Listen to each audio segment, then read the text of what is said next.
Na sexta, então, te aguardamos. Bia. Beleza. Cara, eu vou desligar. Tinha que desligar os dados, né? Mas se você desligar os dados, se você colocar no modo avião, Ele mandou ele mensagem desliga a aqui. internet. Não, é só desligar o chips. Oi, Eliana, tudo bom? Fala aí, Ítalo, e aí?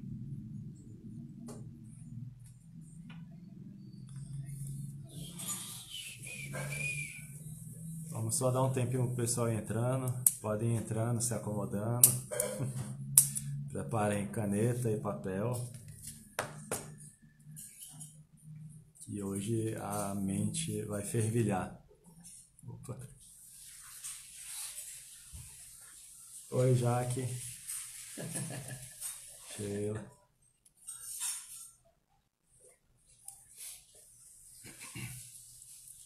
Fala, Pedrinho. Depois quero falar com você.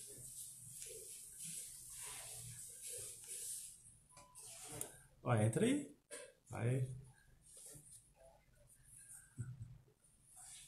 Só esperar o Cristiano aparecer aqui para eu convidar ele.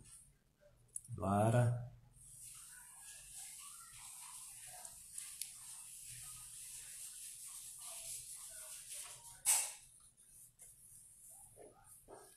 Então, pessoal, para quem não sabe, né, a gente tá trazendo aí profissionais que se destacam nas suas áreas para a gente poder aumentar o grau de visão da galera dentro da educação física, né? Eu já tô atuando aí desde os meus 18, 33, 15 anos já de atuação. E eu cheguei no ponto que eu percebi que a gente anda se limitando muito, a gente pode fazer muito além, né? Aí a gente está tentando trazer uma visão da complexidade dentro da educação física que interliga tudo, não tem como, né? O ser humano ele não é um ser único, né? Um ser isolado, digamos assim. Ele é cercado de várias coisas que influenciam.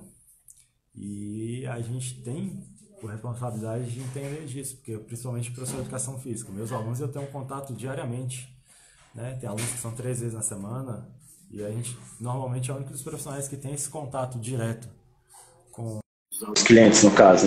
Então, cabe a gente entender um pouco mais do que cerca eles, né?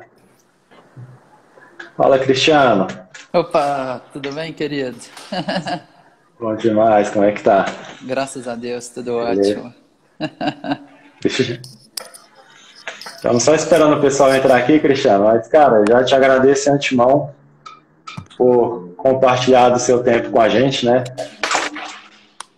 E tá trazendo mais informação desse mundo fascinante que é a face, ainda mais com a sua visão, que eu gosto muito, né? Que você sim, na verdade, tem uma visão, né, de complexidade dos sistemas, não só do sistema, né? Tudo que envolve o ser humano. E eu gosto bastante da sua visão. Por isso que a gente, né, pensou em convidar você para essa live, para a gente poder estar compartilhando isso. Bem bacana. Legal, que bom, que bom. Eu fico feliz. Né? Eu gostei do convite. E quando você me falou hoje que gostava dessa coisa, vamos falar um pouco também da vida e como que essas coisas se relacionam, aí eu, que bom, cara, estou em casa. Com certeza. É interessante, Maurício, porque cada dia mais eu percebo que existe menos separação entre as coisas todas. Então, quando a gente estuda, vamos lá, vamos voltar lá para a faculdade. Então, assim, a gente está estudando faculdade, a gente estuda cada disciplina separadamente. Né? Na fisioterapia, existe, eu vou trabalhar com neuro, vou trabalhar com ortopedia, vou trabalhar com respiratório, uma separação total também. Depois a gente trabalha e assim vai, e, na verdade, cada vez que eu estudo e entendo mais de fáscia e da vida, eu vejo que não tem separação. Não tem separação dentro da fisioterapia, não tem separação da física, da educação física. É claro que cada um tem um olhar um pouco diferente, foca mais algumas coisas. Mas não deve ter tanta separação. Assim como não tem separação entre eu e você, numa essência, a gente é a mesma coisa. Não tem separação entre o dentro e o fora. Né? Então a gente pode cada vez mais perceber que está tudo realmente integrado. tudo é realmente a mesma coisa, a mesma essência. Sim. Só estão em polos diferentes, né? Isso é demais, cara. É um princípio do Kybalion, né? Tudo é igual, só está em polo diferente, né? Sim, sim. Princípio básico de vários caminhos espirituais exatamente esse, né? Cris, eu não sei se é eu ou é a sua internet, eu não sei se é a minha ou se é a sua. Você está travando. Tá travando? Pessoal, vocês podem informar se é o Cris que está travando ou sou eu? O som está saindo, agora não está saindo aí. O meu som tá saindo legal? Sim, mas estava travando, tanto que você sumiu e voltou. Tá travando não? Não, então minha assistente aqui falou que tá tranquilo. Legal. Eu gostei desse fundo aí que vocês arrumaram.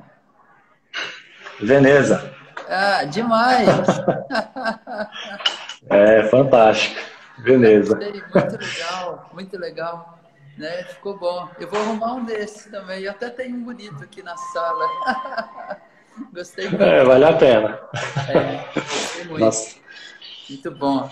Né? Então, Cris, hoje a proposta, a gente conversou, né? Você falou que quer trazer certos pontos, né? Até da questão osteopática, uma visão osteopática para dentro da educação física. Mas, como eu falei para você, eu quero que a gente extrapole um pouco a questão, digamos, do exercício em si, da segmentação, só do movimento. Mais na frente, eu até elaborei algumas coisas aqui para a gente falar um pouco de emoção. Porque antes da pandemia, tinha uns estudos que mostravam 90% da população brasileira não pratica exercício físico, mesmo sabendo da real necessidade, dos benefícios, né? Sabendo que o sedentarismo prejudica, acelera o processo de degeneração do sistema, leva à morte precoce, 90% das pessoas não praticam exercício. Então, assim, a minha busca hoje, eu tenho estudado emoções, a teoria polivagal, que eu acho fantástico, né, de interação, né, vago-ventral, buscar entender por que essas pessoas não têm esse interesse de perpetuar a espécie, digamos assim, de fazer algo que leve elas a viver, a perpetuar mais, a reproduzir, enfim, o que a gente tem aí da questão filogenética, né? E é uma busca que eu estou tentando entender, né, traumas, quais os traumas que as pessoas têm com o exercício físico, quais os traumas que elas têm com o ambiente de academia, qual o trauma que elas têm em estar no meio de pessoas. Então, assim, eu quero mais na frente a gente poder entrar nessa questão emocional para tentar entender o indivíduo que não busca algo que só traz benefício para si próprio, sabe? Sim, uai. Então, hoje vai ser uma viagem. Pelas emoções, como é que é? Cara, vamos começar naquilo que a gente falou, né? Você trazendo à luz do conhecimento o que é a visão da fáscia dentro da AB Fáscias, né? Tá, o que vocês, né, face, sistema facial, eu acho legal pra galera, porque da última vez eu fiz a live com o Léo, a galera ficou perdida com o que é fáscia, na verdade. Tá, legal, ótimo. Tá, podemos então? Podemos começar? Podemos, meta bronca. Mas quero demais chegar nesse tópico de emoção contigo. Já gostei. Vamos lá. Mas realmente é legal a gente começar por isso. Esse barulho é aí ou aqui, quando vem? Foi uma moto aqui, acabou de passar. Tá, beleza. Só para saber, se fosse o caso, eu ia pôr um fone.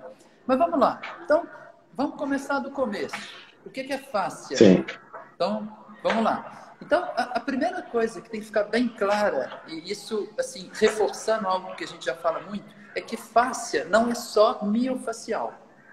Então, o que é miofacial?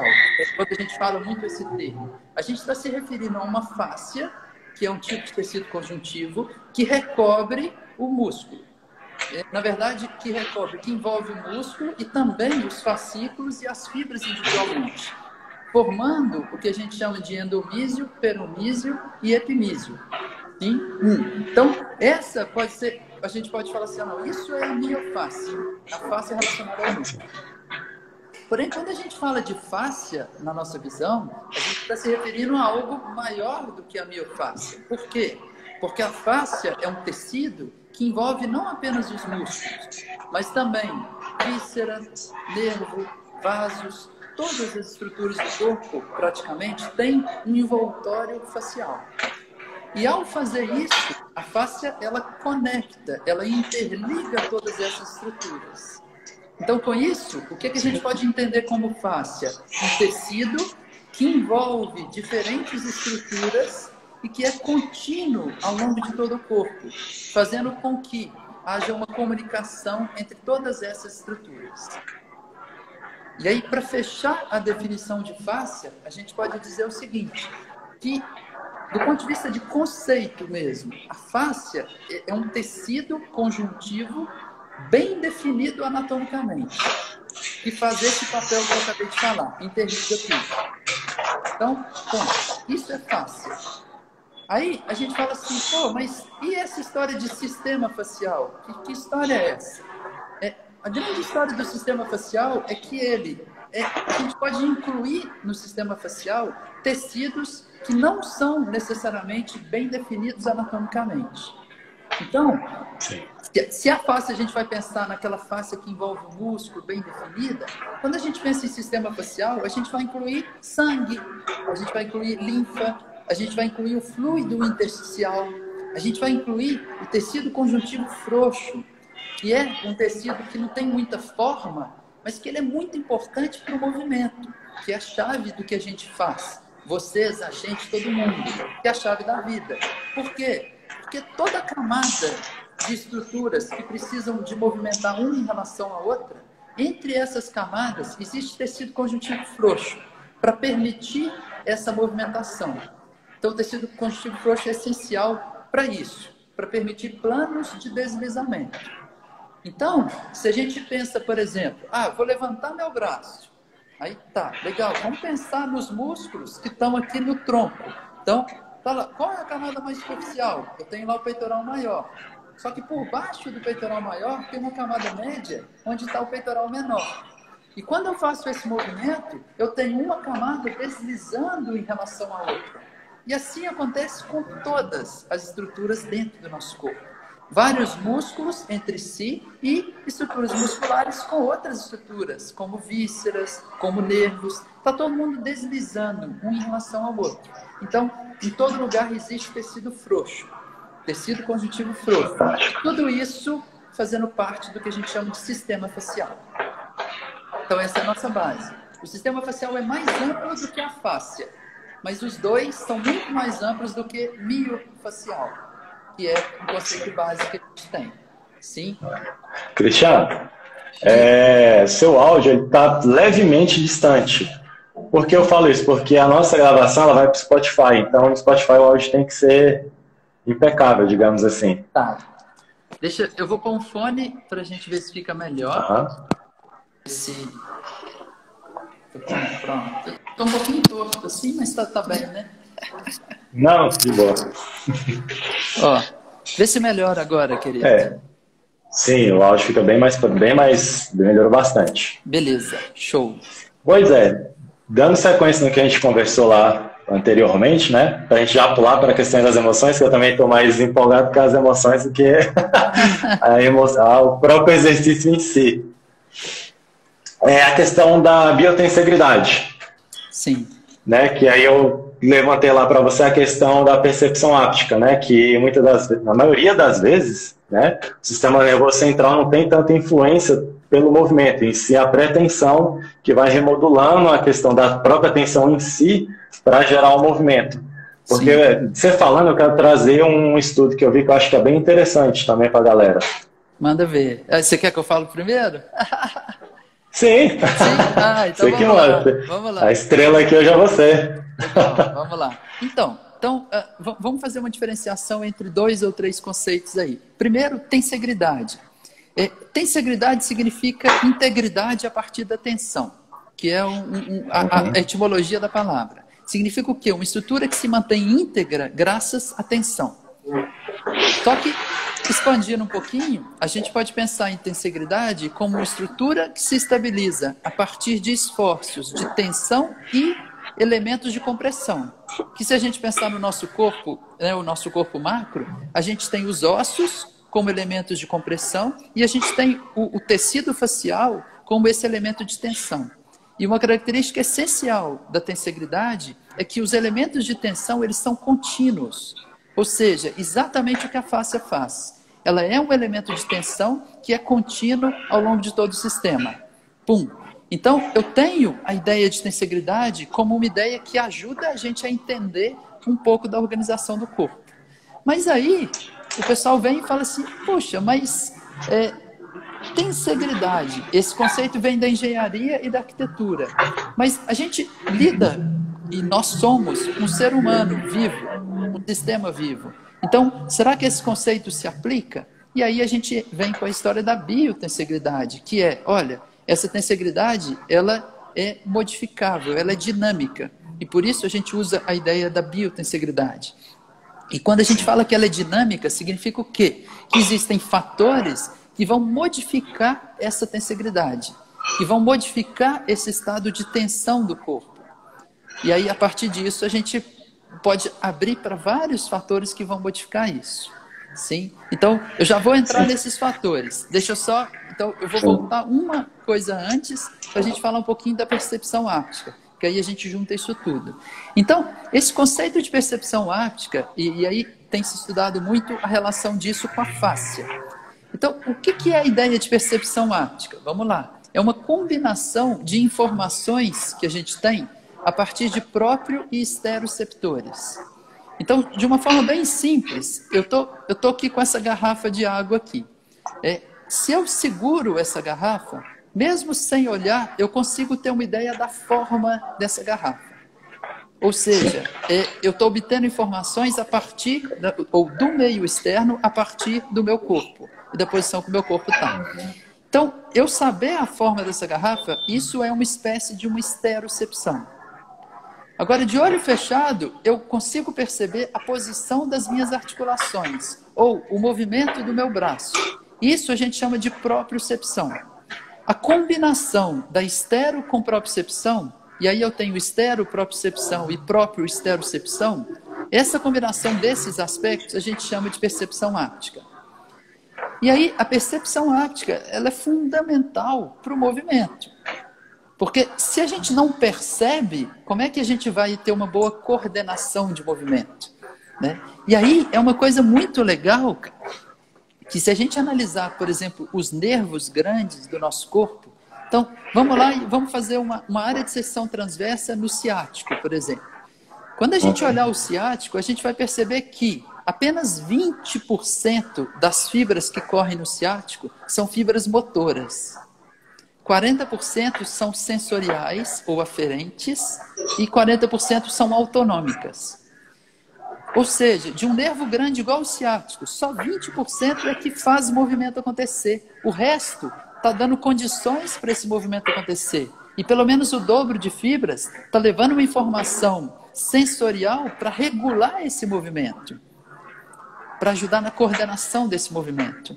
Então, quando a gente vai observando isso, a gente começa a perceber que talvez o nosso papel como educadores do movimento, ele passa muito mais por regular as aferências do que de ficar treinando só a eferência. Né? É só a gente analisar a fisiologia do corpo. Né? Nervos como o nervo vago, é 7:1 a relação. Eu tenho 7 aferências para uma eferência do vago. Ou seja, 80% do que ele conduz é informação aferente. Então, a gente começa a valorizar mais as aferências. Então, eu vejo a percepção áptica um pouco nesse contexto. E aí, pô, Cris, e por que você está falando disso? O que isso tem a ver com a fáscia? Cara, a fáscia, ela é ricamente inervada. Então, ela é um grande centro de percepção áptica. Porque ela liga todo o corpo, ela comunica todas as partes do corpo e ela é muito inervada. Então, ela consegue obter muita informação para ajudar a gente a controlar e regular o nosso movimento. Né? Essa é o ouro, né? Essa é a chave. E aí, se me permite, eu vou acrescentar mais uma coisa que é interessante. Um cara que estuda isso muito é um cara brilhante, o professor Robert Schleip. E o que o Schleip traz, e ele trouxe isso num estudo bem recente. Primeiro, em estudos mais antigos, ele já traz a ideia, olha, a face é muito inervada, tem muitos receptores na face, ótimo. Então, ele já traz essa grande contribuição. E aí, mais recentemente, ele começou a estudar mais os miofibroblastos. Então, só para a gente entender isso, porque aí vai ser legal quando a gente entrar em emoções também. Então, existe a célula principal da fáscia, é o que a gente chama de fibroblasto. O fibroblasto, ele faz tudo na vida da fáscia. Ele produz o colágeno, ele produz a matriz extracelular, né? Além do colágeno, as moléculas de glicosaminoglicanos que vão atrair água, enfim. Tudo isso é controlado pelo fibroblasto. Sim? Em algumas situações, esse fibroblasto ele se transforma num miofibroblasto. O que é esse miofibroblasto? É um fibroblasto com uma capacidade contrátil aumentada. Significa que ele contrai mais. E se ele contrai e a célula está ligada ao entorno dela, quando ele contrai, ele cria tensão no meio, ao redor dessa célula. Então ele vai criar uma tensão facial, ou ele vai criar um tônus miofacial. Estudos mostram, por exemplo, que esse tônus miofacial, ele é responsável por 70%, 80% da manutenção da nossa postura. A gente não precisa gastar energia para manter a postura. Pegando um gancho no que você falou, que a gente precisa se manter vivo como espécie. E uma das coisas que nos mantém vivos como espécie é a gente gastar pouca energia. Porque se a gente gasta energia demais, a gente não aguenta. Então, uma das formas da gente gastar pouca energia é a gente ter um sistema, que é esse sistema miofacial, que tem uma contratilidade, que garante um tônus miofacial, que nos ajuda a sustentar a postura, sem precisar levar isso para o cérebro e sem precisar ficar gastando tanta energia para manter essa postura. Sim? Aí a gente... Tá legal aí. Aí a gente continua pensando, bom, nesse contexto, voltando para os miofibroblastos. Então, o que o miofibroblasto faz? Ele contrai e cria esse tônus. E aí, o que os estudos mostram? Olha, esse miofibroblasto está mais presente nos músculos tônicos, que foi uma coisa que a gente trocou uma ideia bem rápida hoje, sim? E ele está muito presente no perimísio dos músculos, que tem mais perimísio nos músculos tônicos. Então, a densidade de miofibroblasto é muito grande no perimísio e principalmente no perimísio de músculos tônicos. Ou seja, ele cria uma contratilidade que vai ajudar a sustentar a nossa postura. E qual é essa relação com o movimento? Aí a gente poderia fazer uma boa pergunta aqui. Então essa contração da fáscia, ela ajuda a gerar força para o movimento?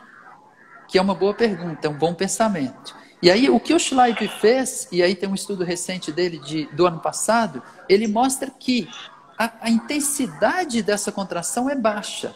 Ou seja, ele não gera uma grande força ao contrair, mas ele gera um tônus que ajuda na regulação, na coordenação dos motoneurônios. Então, ele gera um tônus ali, uma contratilidade, que vai gerar um estímulo aferente, que por si vai ajudar a regular a atividade dos motoneurônios. Ou seja, essa contratilidade facial, ela é chave para coordenação da nossa movimentação. Então, é muito legal isso. Nossa, o Diogo perguntou aqui se cria tensão antes do músculo, na verdade, né?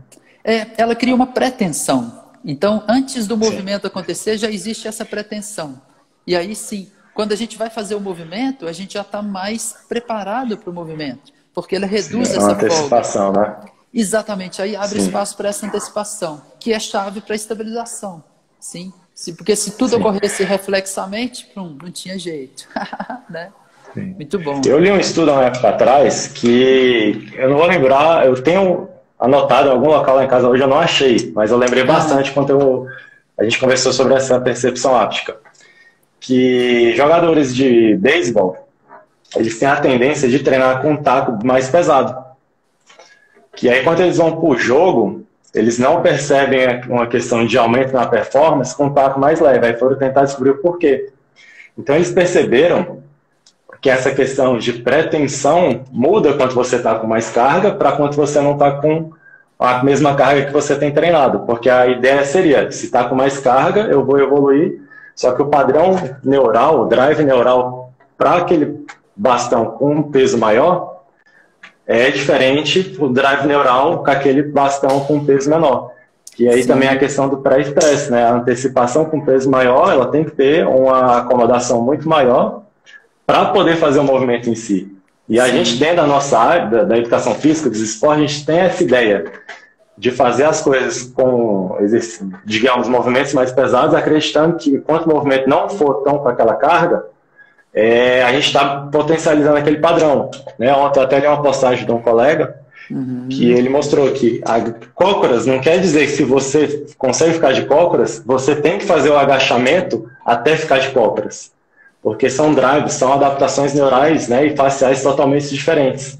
Né? Então a gente tem que pensar, se eu fortaleço o agachamento, não quer dizer que eu posso sair agachando durante o dia, ou se eu agacho normalmente durante o dia, não quer dizer que eu posso jogar um peso nas costas e agachar normal igual eu faço durante o dia a dia. É mais essa ideia, né, que tipo assim, a adaptação da face em si, né, ela vai corresponder a cada intensidade, podemos dizer assim, do exercício, né, em relação ao dia a dia.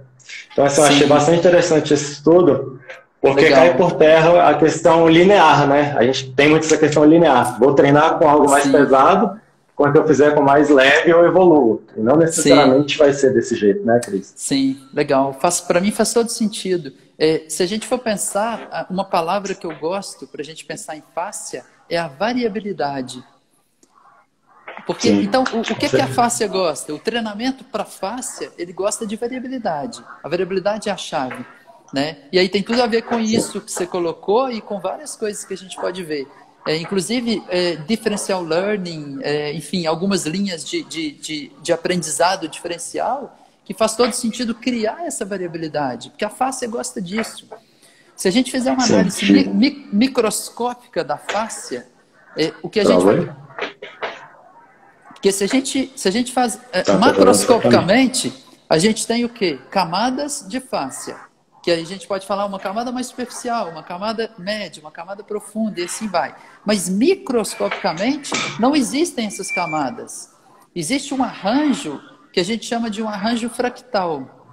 E nesse fractal, que é, na verdade, uma combinação de um fibroblasto, um colágeno e água ali, moléculas e água, esse fractal ele está se rearranjando constantemente.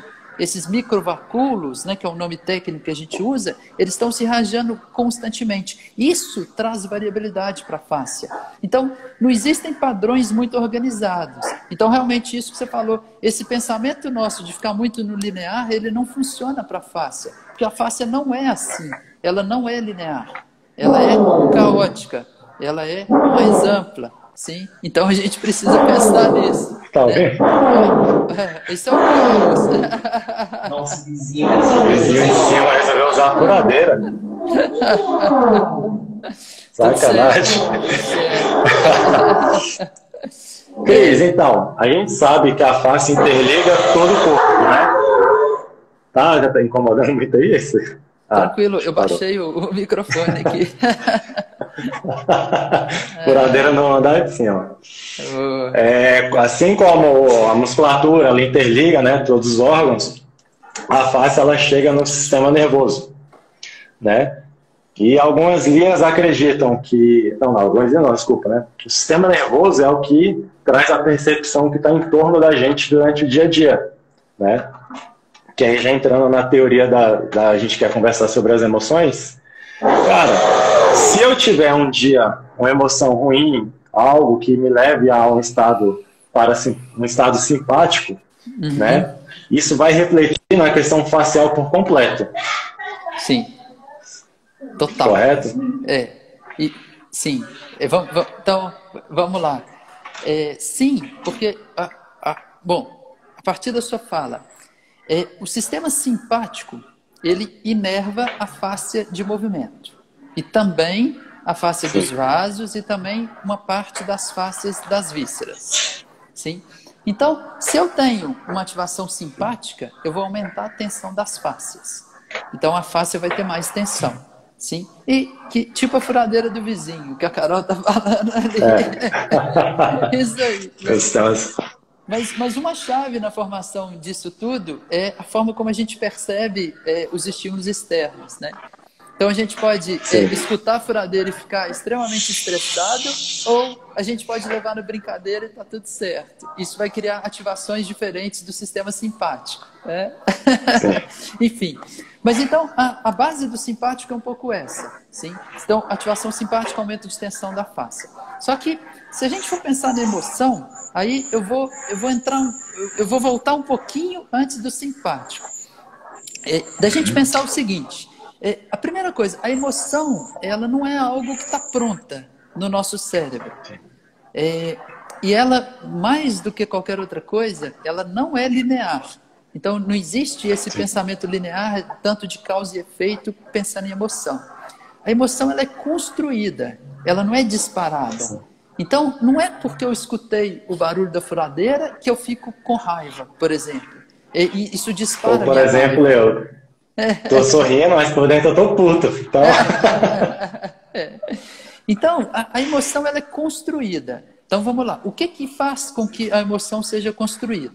Então, é muito interessante porque a gente pode pensar e relaxa a furadeira. Vamos lá. Mas a gente pode pensar que tudo começa com movimento. O movimento, por exemplo, a gente faz um movimento, o movimento do nosso corpo, ou qualquer e todo movimento que ocorre dentro da gente, isso está gerando uma informação que vai do nosso corpo e vai subir para as regiões superiores, regiões corticais.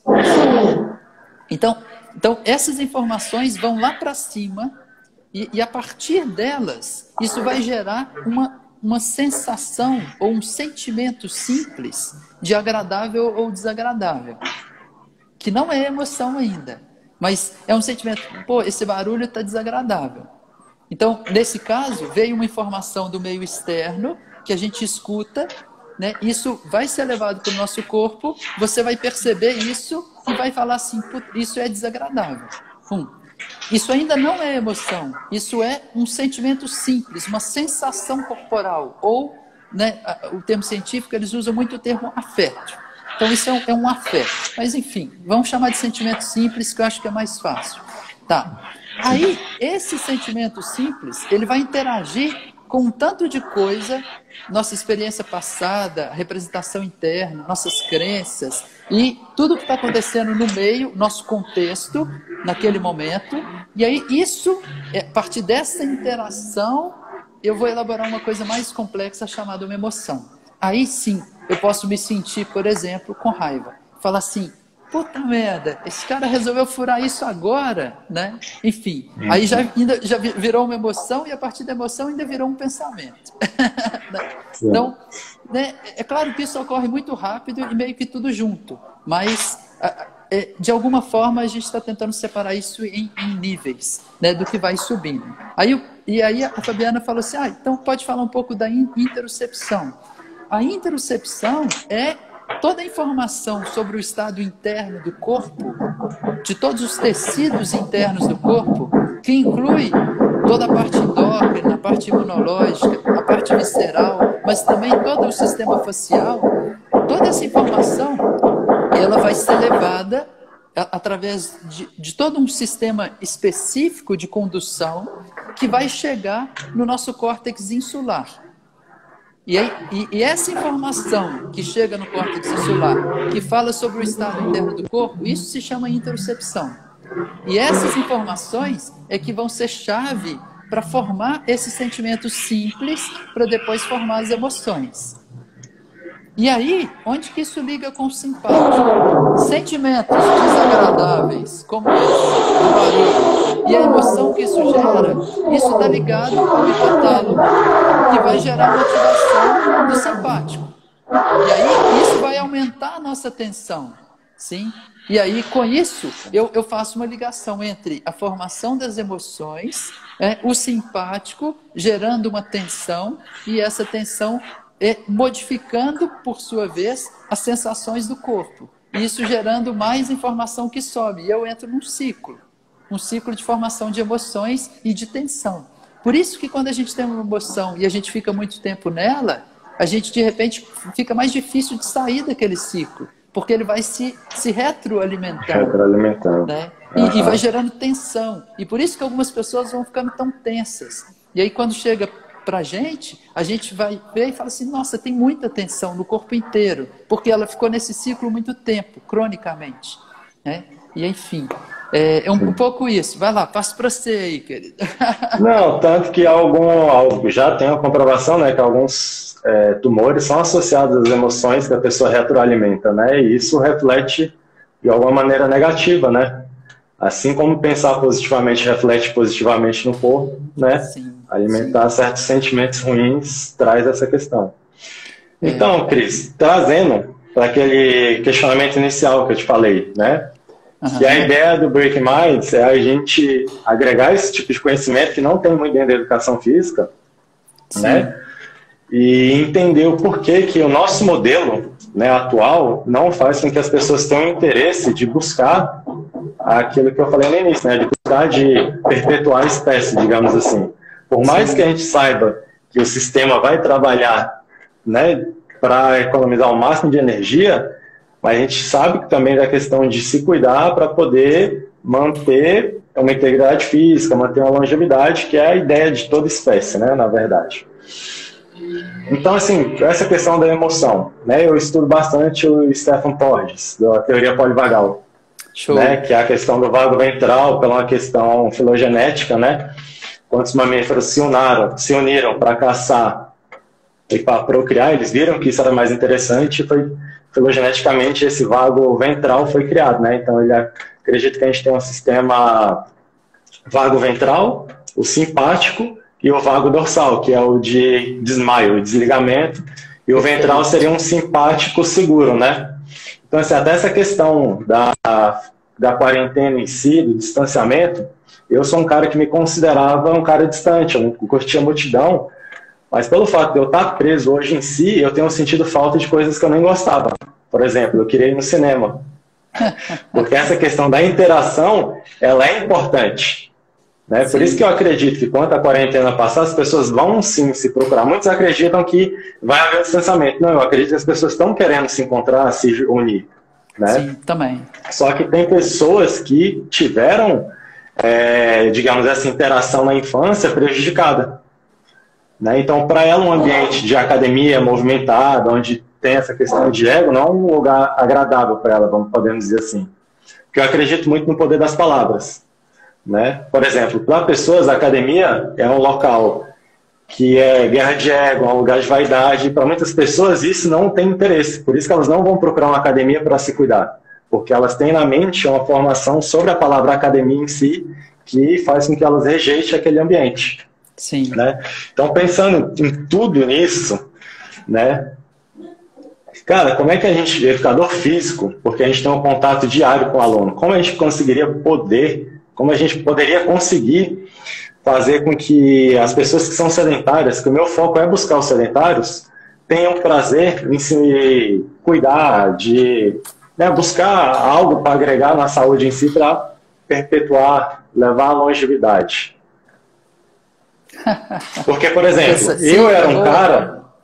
Não, porque ó, eu era um cara na escola que eu praticava todos os esportes. Então, querendo ou não, me direcionei, para mim, movimento era essencial. Mas só que eu era um cara que fazia bullying com todo mundo. Eu era um cara que zoava, brincava. Então, tinha aquele gordinho, aquela menina magrelinha, que odiava a educação física, odiava o esporte. Isso certamente queria um trauma. Sim. Né? Pela teoria polivagal, isso fica armazenado. Né? Você acredita que vai, só que você não lembra dos traumas passados, que aí quando você chega lá, aquilo te bloqueia, aquilo te trava. Concorda? Então, academia no exercício estímulo simpático. Sim. Sim, Carol, mas tem pessoas que também tem a questão do estresse, né, o Cristiano? A pessoa está em simpaticotonia, ela vem do trabalho, ela vem daquele acúmulo de pessoas, e para ela ir para lá é um local difícil. Sim, né? É um local que, como ela está em simpaticotonia, ela está com a alostase, carga alostática alta, o gasto energético dela é constante, né? Então ela está com os níveis de reservas muito baixos, e consequentemente exercício para ela é um estresse que ela não quer. Sim. Né? Eu já pensei, a gente mede o nível de estresse, né? Mas E aí, a bola é para você, a pergunta é para você. Vambora. Não, vou primeiro dizer que, por exemplo, no caso da Carol, é legal que venha um estímulo simpático-tônico de vez em quando, né? Porque pode equilibrar. Sim, não, com certeza. Carol. Então vamos lá, vamos pensar junto. Porque na verdade você trouxe uma questão que é difícil da gente ter uma resposta pronta. Mas vamos lá. Não, com certeza. Sim. Então vamos lá. Então, dentro do que você traz da teoria polivagal, e aí você falou assim do vago ventral. Né? O vago ventral, ele tem origem no núcleo umbigo. Tá dando para escutar bem aí, né? Por causa Sim, tá. Então, ele tem origem no núcleo umbigo, por isso que ele é o vago ventral. Né? O outro tem origem no hemisfério mais posterior. Tá. E ele está relacionado à socialização. Então, exatamente isso que você colocou, que é importante para a nossa sobrevivência como espécie, porque em grupo a gente se torna mais forte. Perfeito. Né? Aí, a questão que você me traz o que fazer para que essa pessoa que já traz uma bagagem, ela se sinta bem naquele ambiente? Porque a chave é essa. Né? Ela precisa se sentir bem naquele ambiente, vamos falar, no ambiente da musculação. Sim? E aí o desafio é que ela ainda traz crenças relacionadas a isso, né, que ela já aprendeu ao longo do tempo. A academia é lugar de marombeiro, por exemplo. Enfim, né? E assim vai com tanto de coisa. Então, o desafio é tornar esse ambiente um ambiente seguro. Um ambiente seguro que aquela pessoa, ela chega e fala assim, nossa, eu me sinto seguro aqui. Aqui tem pessoas que eu gosto de conversar, de amizades, enfim. Né? E isso vai criando uma ativação do vago ventral, isso vai favorecendo essa socialização. E algo que você já colocou, mas eu vou ressaltar e reforçar, a chave é o afeto, é o sentimento simples. Então, eu entro no salão de musculação, como que eu me sinto? Agradável ou não agradável? Porque a partir desse afeto inicial, desse sentimento simples inicial, é que vai formar todo o resto. É que vai ativar vago social ou vai ativar o simpático. Não, eu não me sinto agradável. Então, eu já ativo o meu simpático. Porque eu não estou ali, eu tenho que me proteger de algo, eu tenho medos, enfim. Então, cara, eu acho que é super desafiador isso. Passa um pouco por ir mostrando para aquela pessoa que ali é diferente. E aí passa por várias coisas. Passa pelos professores aí. Assim, como que o professor me recebe ali? Ah, não, ele me recebe super bem, é um cara legal que troca ideia. Né? Ou é um professor, eu estou colocando estereótipos, né? Ou é um professor que você chega ali, ele mal te cumprimenta, e aí quando você olha, ele está ali marombando, ou ele mesmo está fazendo exercício, ou ele fica se olhando no espelho para ver se o músculo dele cresceu ou não. E aí você olha aquilo, e aí se aquela pessoa não tem aquele estereótipo ali físico, ele não vai se identificar. Isso cria uma barreira. E aí essa barreira vai afastar. Né? Então, precisa de uma ressignificação em todos esses aspectos. Né?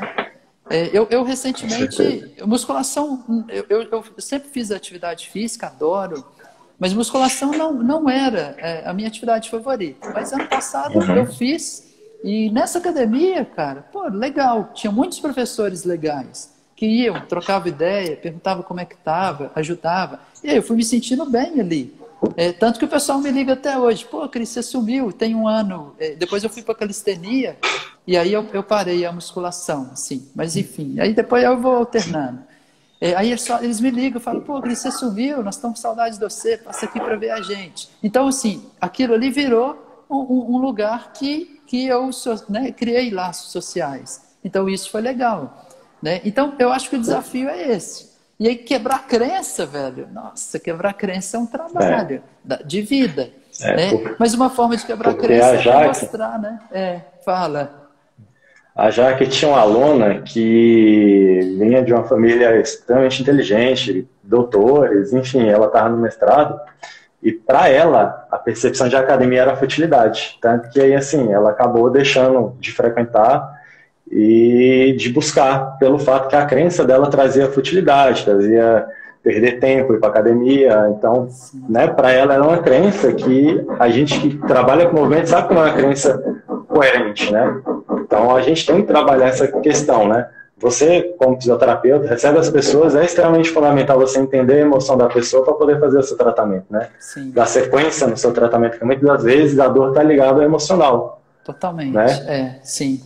Sim. Então, essa é uma abordagem que eu tenho tentado trazer na educação física para a gente também ter essa visão, né? Como a gente tem falado da complexidade, né? O ser humano ele não vive ele não vive num vácuo. Ele é cercado de todas as coisas, de várias situações. E a gente tem que perceber essa questão. Né? E é legal que o próprio movimento, ele é capaz de mudar o nosso estado emocional naquele dia, por exemplo. Né? Porque se a emoção ela é criada pela informação que vem dentro do corpo, se eu me movimento, eu faço, né, um trabalho de musculação legal, e isso muda a informação que vem de dentro do meu corpo e muda a minha emoção. Então, tantas vezes a gente está se sentindo não muito bem, a gente faz exercício e fala, nossa, estou me sentindo muito bem. Sim. Bom, por várias razões, inclusive liberação de neurotransmissores e hormônios, enfim. Mas é isso, né? Muda tudo e muda a formação dos nossos afetos e emoções. Né? Então, eu acho que assim, o benefício é inegável, né, cara? Eu acho que a chave é o que você já trouxe, é a mudança de crença. A pessoa tem que olhar para aquilo e falar, opa, ali é um lugar que eu posso encontrar amigos, que eu posso encontrar pessoas legais, que eu vou fazer movimento, o movimento é vida, o movimento é importante para mim, muda a forma como eu me sinto, muda tudo, né? Tem que ter essa estimulação, né? Essa é dura, é chave. Porque dentro da minha área eu tenho, vamos dizer assim, eu tenho tentado trazer uma visão que muitos estão sendo meio que contra, digamos assim. Porque se a gente for pegar o treinamento esportivo, é uma coisa linear. Iniciante tem que fazer de 10 a 12 séries, avançado de 15 a 18, enfim, tem essa linha, né? Sim. Mas se eu faço uma avaliação e eu percebo ali o estresse, a carga alostática do meu aluno, cara, eu sei que a carga, o estresse dele é elevada, as reservas de energia são extremamente baixas. Por que eu não posso pensar de uma maneira, para aquele cliente, uma série já seria fundamental? Porque a gente sabe que o exercício físico em si é um estresse. Lógico, é um estresse controlado, é um estresse saudável, né? Ele não vai, a gente não vai elevar esse estresse ao extremo. Mas a minha proposta é, por que não fazer uma série? Por que não fazer 2 séries? Porque a gente tem que seguir, né? Tanto que eu falo, cara, joga uns livros de treinamento esportivo fora. Começa a enxergar o indivíduo. É necessário, mas assim, você tem que... você tem que parar... Eu penso mesmo. Fala, querido. Desculpa. Então, assim, você tem que parar e ver. Eu tenho um aluno que adora sair do treino arrastado. Lógico, eu expliquei que isso não aconteceria no início, com o tempo acontece, beleza. Mas tem pessoas, né, porque tem um estudo dentro da minha área que mostra que por ano existem mais desistências do que adesão dentro das academias.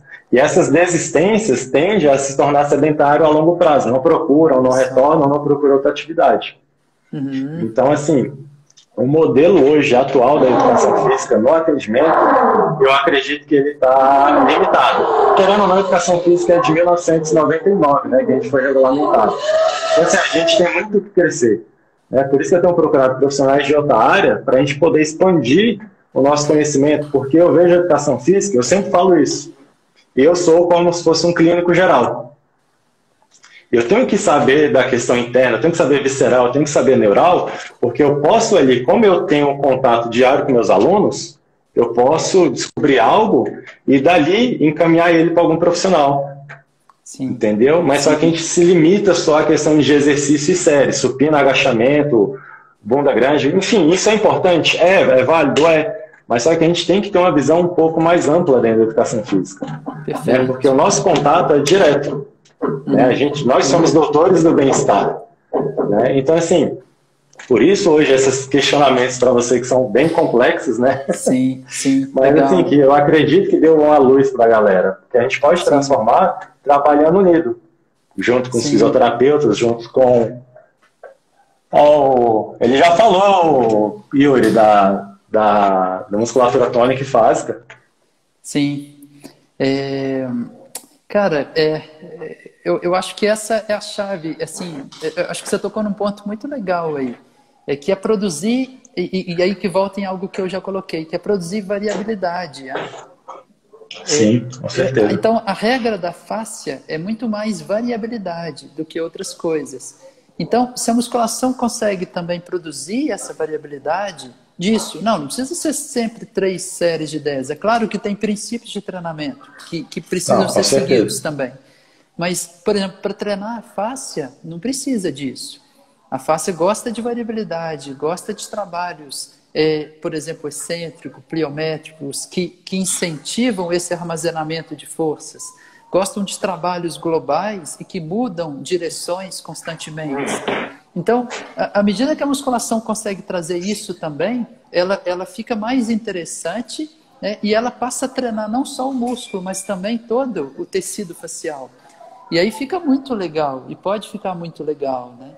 E é bacana nisso, porque assim, eu pratiquei escalada durante muito tempo, e a escalada é muito bacana, assim, porque você vê vários escaladores extremamente fortes, mas com pouca hipertrofia, muitos. São muito definidos, como é o meu caso, por exemplo.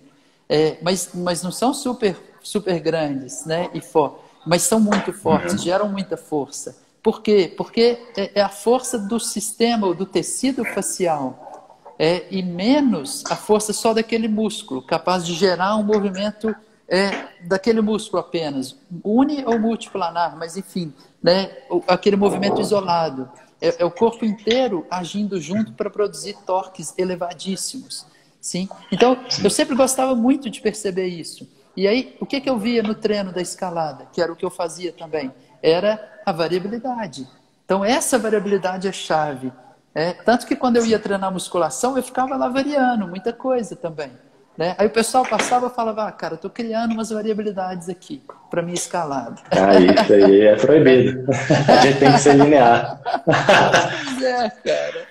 Ô, Cris, eu estou com uma pergunta aqui de uma fã sua, que é a Jaque, minha esposa. Lê pra mim, porque virou. Ela até mandou aqui embaixo, aqui, ó. Fala do Falam mais da... aqui embaixo. Sobre Legal. Cara, crença. Pô, é até difícil falar disso, né? Sim, mas vamos lá. Crença. Eu gosto muito gosto muito de estudar as crenças, porque eu acho que muita coisa na nossa vida vem a partir das crenças. Então, por exemplo, eu vejo, assim, um exemplo assim, meio geral. Eu vejo uma pessoa muito boa. Pô, eu tenho aula com o professor e falo, pô, esse cara é muito bom. Eu posso pensar duas coisas, eu posso pensar um tanto de coisa, mas eu posso pensar duas coisas a partir disso. Uma é, nossa, esse cara é muito bom, eu nunca vou ser igual a ele. Ou eu posso olhar para esse cara e falar assim, nossa, esse cara é muito bom, eu vou ser igual a ele, eu vou ser bom como ele, enfim. Não é uma questão de comparação, mas uma questão de inspiração. Então, a crença faz com que a gente perceba as coisas de forma diferente. Eu sempre olhei um professor muito bom e sempre me inspirei nele. E falei assim, nossa, eu vou ser bom igual esse cara algum dia. Estou nesse caminho. Né? Cada dia evoluindo. Né? Então, eu vejo que... E assim é com tudo na vida. Né? A gente vê uma dificuldade. Eu tenho uma crença de que as dificuldades são oportunidades. Então, opa, que bom, é uma oportunidade de eu aprender algo. E outras pessoas veem a dificuldade como algo intransponível. E claro, então a forma como a minha crença define a forma como eu percebo as situações da minha vida. E isso vai por si definir ou influenciar o que acontece no meu simpático e parasimpático.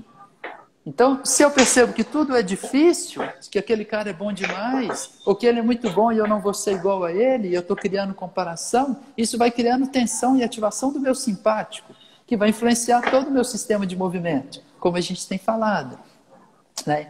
Então, cara, crença é tudo. E eu trabalhando um pouquinho com crenças, nossa, eu já vi cada coisa, meu irmão. Assim, e é isso, né? A crença sabota a gente, porque muitas delas estão no inconsciente, elas não são tão conscientes assim.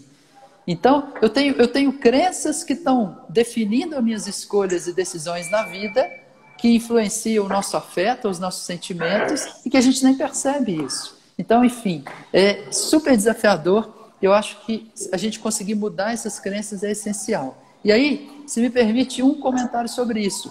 Crença, na minha visão, não é tão fácil de modificar assim.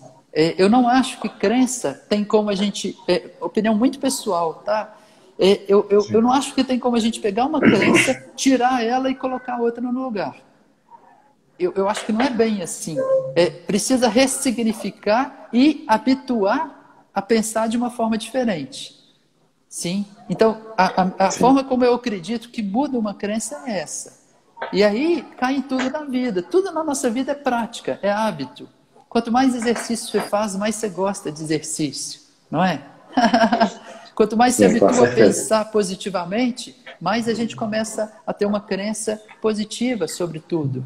E assim a gente vai modificando a nossa vida realmente.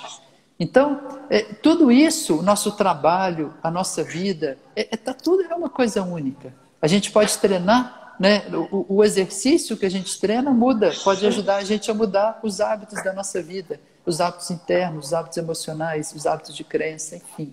É um treino diário, como a Bárbara colocou aí, e né? Um treino diário para a vida inteira, e não tem fim. Né? Então, Com certeza. É isso aí. Essa abordagem que eu e a Jaque, né, a gente te encontrou na internet e a gente começou a te admirar bastante, né? Foi a partir de você que eu comecei a entender a teoria da complexidade. Que, cara, eu vejo que você faz isso com muita facilidade, né? Essas conexões, né? Você consegue fazer essas conexões entre os sistemas. É uma coisa que eu tenho buscado hoje, né? Porque meio que acendeu uma luz. Eu falei, cara, é muito óbvio isso, né? Mas infelizmente a gente tem essa crença de segmentação. Tanto que hoje eu tenho tentado falar sobre isso no meu Instagram e as pessoas não estão entendendo e poucas estão abraçando, porque é meio surreal. Cara, você tem que entender muito de tudo para você ser um bom profissional. Tem. Né? Porque pessoas que são especialistas, elas têm a tendência de conhecer pouco, muito de pouco. Só que o ser humano não é feito de pouco, né? Ele é feito do muito. E a gente tem que ter essa percepção mais ampla e conhecer muito do muito, né? Eu concordo então, assim, total. Você é um cara que eu creio que eu quero chegar no nível. Eu tenho essa crença. Cris, a gente tem 5... Ixi, a gente tem 3 minutos. 3 minutos. Aí, vamos abrir esse espaço para você falar que eu vi que vocês estão com o curso da Befácia, né? Para poder divulgar, se vocês ainda tiverem vagas, né? Porque eu creio que a demanda a busca foi muito grande. Sim, sim. Uai, legal, gratidão aí por esse espaço, mas bem rápido mesmo. A gente montou finalmente um curso online. Esse curso, a gente possibilitou que a gente abrisse ele para todo mundo, para todo físio, educador físico, todo mundo que trabalha com movimento, com corpo, e que quer aprofundar nesses conceitos, nessas ideias. É um curso que a gente está trazendo uma bagagem teórica muito legal, minha e do Léo, e que eu acho que está super legal. Né? As primeiras turmas esgotaram, mas a gente vai abrir novas muito em breve, aí, daqui a 3 semanas, provavelmente, a gente vai abrir outras turmas. Porque realmente teve uma demanda muito bacana, assim. Mas então é isso, é um curso muito legal. Mas é isso, meu irmão. Cara, eu te agradecer aí por esse convite, por esse bate-papo. Assim, você, a Jaque, depois eu topo da gente conversar mais em vários contextos. Com certeza. Achei mó barato, gostei muito da visão de vocês. E é claro, né, a visão que eu compartilho também. A visão de mundo, ela tem que ser mais ampla, para que a gente seja pessoas melhores. E ao ser pessoas melhores, a gente vai ser profissionais melhores. Então, isso que às vezes eu acho que as pessoas não entendem realmente, né? Fala assim, não, eu vou estudar muito, aí só estuda, mas não se desenvolve como pessoa. E essas coisas não tem como separar. Porque assim como a face interliga tudo, está tudo interligado. Não tem como separar. E não tem como eu ser uma boa pessoa, um bom profissional, se as pessoas ao meu redor não são felizes com a minha presença, né? Porque está tudo interligado. Então, à medida que eu produzo mais felicidade para quem está perto de mim, né, eu também vou me tornando mais feliz. À medida que eu ajudo as pessoas que estão perto de mim a crescerem, eu também vou crescendo mais. E assim vai com tudo na vida, né? Legal, prazerão, meu irmão. 15 segundos, eu agradeço, né? Essa visão nossa vem muito de você e do Léo, né? Eu agradeço por vocês estarem sempre compartilhando isso e por ceder essa hora aqui com a gente. E agradecer a todo mundo que participou da live. Vai acabar, infelizmente.